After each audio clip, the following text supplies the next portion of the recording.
was North Carolina Pitt. I'm going to say this right now about North Carolina. Now, they lost to Notre Dame, which everyone typically, unless you're one of the top tier teams that's undefeated, typically as a loss you look back on, you're like, damn, I wish we didn't have that loss. That's North Carolina with Notre Dame. But they are 7-1 overall. They are in clear control of the Coastal Division in the ACC. If you're not paying attention, what Mac Brown has done for this team this year, in my estimation, don't give Dabo ACC Coach of the Year. Same as it ever was. Fine, it's Clemson. They're a brand. Dino Babers, you could argue, even though they got pretty embarrassed yesterday against Notre Dame.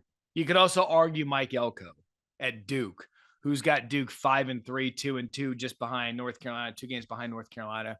But basically what I'm getting at is the job Mac Brown has done. There were so many squabbles last year about Mac and where this thing's headed. And as he lost it, Sam Howell's gone. What are they going to do? North Carolina fell off the planet after a great couple of years.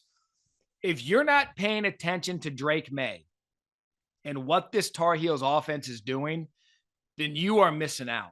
That kid threw for 5 touchdowns yesterday in their win over Pittsburgh. Israel Abanikanda for the Panthers had a remarkable performance, as he typically does.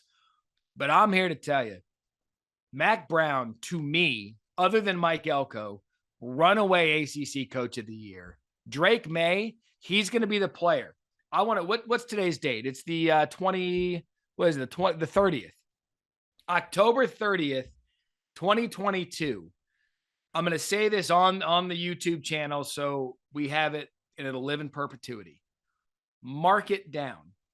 When he is ready, when you can start talking about him in this conversation, the NFL scouts will salivate over Drake Maye to the point he will start showing up as a number 1 pick on draft boards.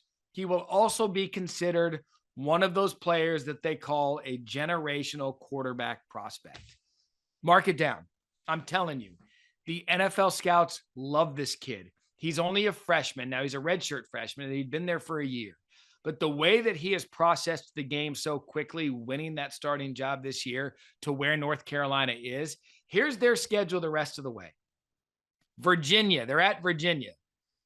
Unless something cataclysmic happened, they're winning that game.